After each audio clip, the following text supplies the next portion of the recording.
Assalamualaikum, ketemu lagi di channel saya Khairi Rawan Khan, Medan, Sumatera Utara.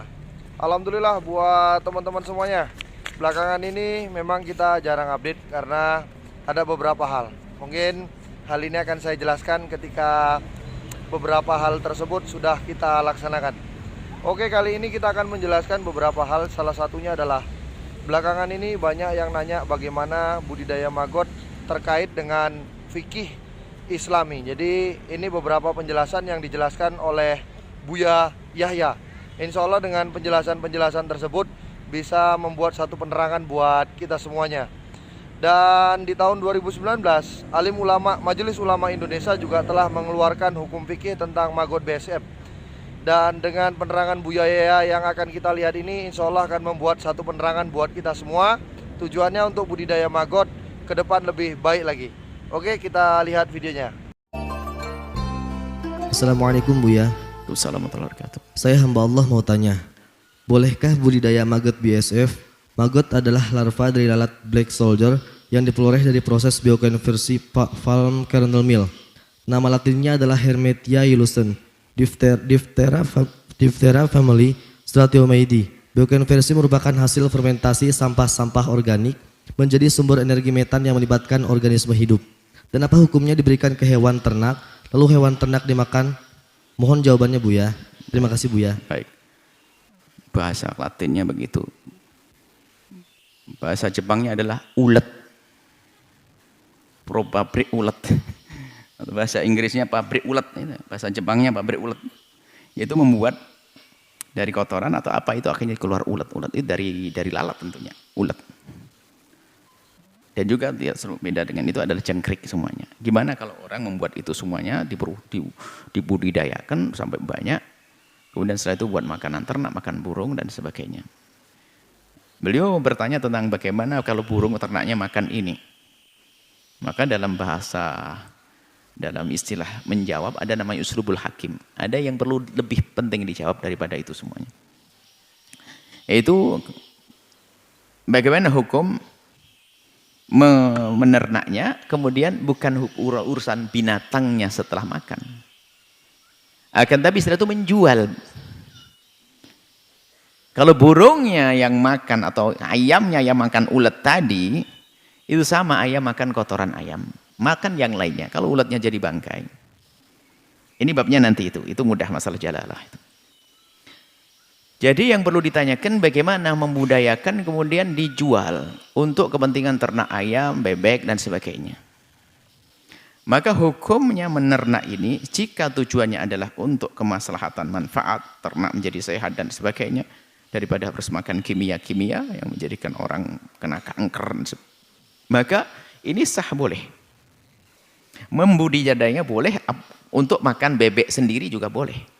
Sekarang bermasalah menjual. Para ulama akan menyebutkan bahwasanya syaratnya barang yang dijual belikan adalah diantaranya harus ada manfaatnya. Ulama menyebutkan contoh yang tidak manfaat ada ular, kalajengking dan sebagainya. Termasuk kita kembangkan jangkrik. Juga maggot tadi atau ulat itu adalah tidak bermanfaat dalam bahasa fikih kan. Cuman sebetulnya masalah manfaat itu dikembalikan lagi kepada kebiasaan di masyarakat tersebut. Lah akrab kalajengking untuk apa? Lintah untuk apa? Ternyata sekarang lintah untuk pengobatan. Kalajengking juga untuk pengobatan katanya. Disengat kalajengking katanya sehat. Lah mungkin. Saya tidak mau berobat kalau begitu dengan begitu. Kalajengking. Anggap saja menjadi bermanfaat. Berarti manfaat itu ada nisbi, tergantung di mana tempatnya. Jadi kalau ditinjau dari sisi ini, maka selagi manfaatnya jelas, maka barang tersebut akan menjadi sah dijual belikan. Sah dijual belikan kalau ada manfaatnya. Untuk beri makanan ayam dan sebagainya. Baik, ini karena sah karena ada manfaatnya. Anggap saja ini tidak ada manfaatnya. Termasuk kita kekeh dengan takbirnya para fuqaha dulu, bahwasanya itu tidak bermanfaat. Jangkrik tidak bermanfaat. Kalajengking tidak bermanfaat. Ini tidak bermanfaat. Padahal kemarin menemukan karena kita mendengar informasi berita bahasanya racunnya kalajengking itu bisa jadi vaksin apa begitu, berarti kalajengking itu jadi mahal. Nah, itu akhirnya kan jadi manfaatnya. Tapi anggap saja deh, kalajengking tidak manfaat, ular tidak manfaat, jangkrik tidak manfaat, maggot tidak manfaat. Bagaimana hukumnya jual beli barang yang tidak manfaat? Dalam pembahasan fikih kita adalah, dan fikih Syafi'i khususnya, setelah tidak manfaat tidak sah jual belinya. Baik, setelah tidak sah jual belinya, dan ini adalah sisi yang jarang dihadirkan. Apakah setiap yang tidak sah lalu haram? Sementara ada upaya di dalam madhab kita Imam Syafi'i, kalau kita jual beli yang tidak sah, mesti jual beli najis. Dalam madhab Syafi'i tidak sah, tapi bisa saja memindahkan hak milik adalah dengan tanazul atau raf'ul yad. Maksudnya apa? Saling memberi tanpa ada akad jual beli. Kau berikan itu kotoran ayammu, saya menghadiahkan kepadamu duit. Menghindar daripada akad. Sebab akad ini nanti ada ke belakangnya hal-hal yang ada sangkut pautnya dengan akad, masalah khiyar dan sebagainya. Maka tanazul ini saling meletakkan. Saya tidak menganggap uang saya milik saya, sudah untuk kamu. Yang punya kotoran ayam ini bukan milik saya kasihkan ke kamu. Maka ini adalah tukar menukar. Bukan dengan transaksi jual beli, namanya sudah tanazul atau raf'ul yad. Nah, ini masih bisa dengan cara semacam itu. Tapi kalau seandainya dengan transaksi jual beli bagaimana? Kalau tetap kita kekeh dengan madhab Syafi'i, bagaimana untuk mengesahkan orang jual pupuk, jual kotoran ayam dan sebagainya, pupuk kotoran? Maka karena ini adalah najis atau tani jengkrik, mangkuk dan sebagainya, sementara jelas ada manfaatnya, anggap saja tidak ada manfaatnya, maka jual beli adalah tidak sah. Loh, kalau tidak sah bagaimana? Lah kalau tidak sah ada istilah dalam fikih, tidak sah itu adalah qadhaan.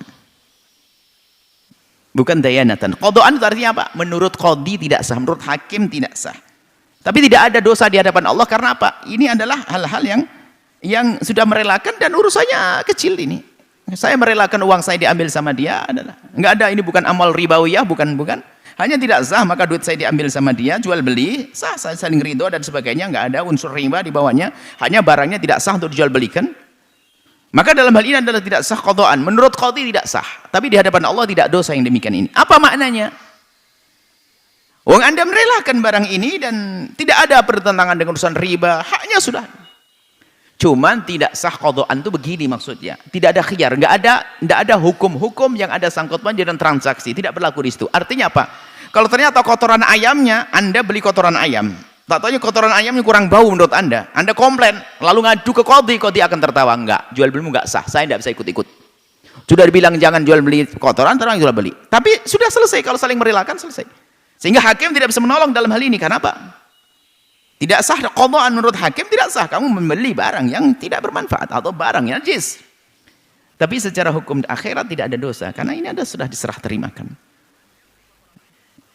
Ini adalah kalau kita kekeh dengan madhab Imam Syafi'i, tetap saja orang yang jual beli adalah oke, tidak ada dosa, akan tapi tidak ada khiyar, tidak ada komplain ternyata. Waduh, kotoran ayam, jengkreknya kurus-kurus, ulatnya kurang gigit atau kurang hidup sehingga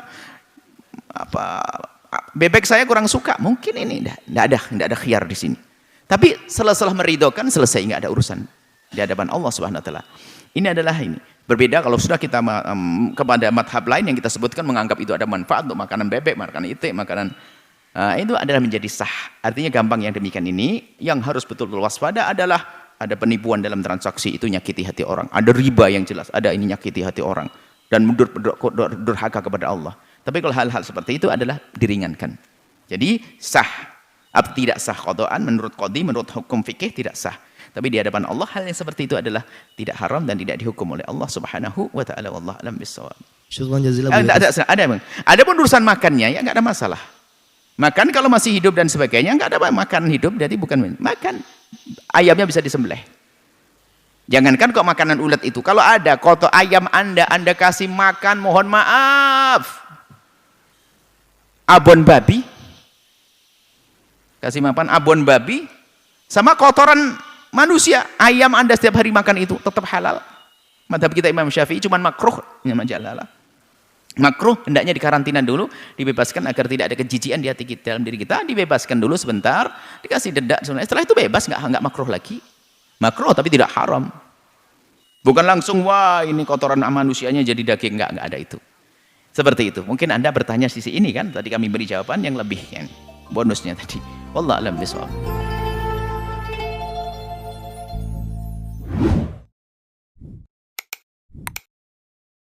Alhamdulillah buat teman-teman semuanya. Insya Allah pencerahan tadi bisa membuat kita lebih jelas dan lebih tenang lagi untuk budidaya maggot BSF. Dan buat teman-teman yang pengen pesen jaring BSF, DOC dan yang lain-lain, kita tetap menyediakannya.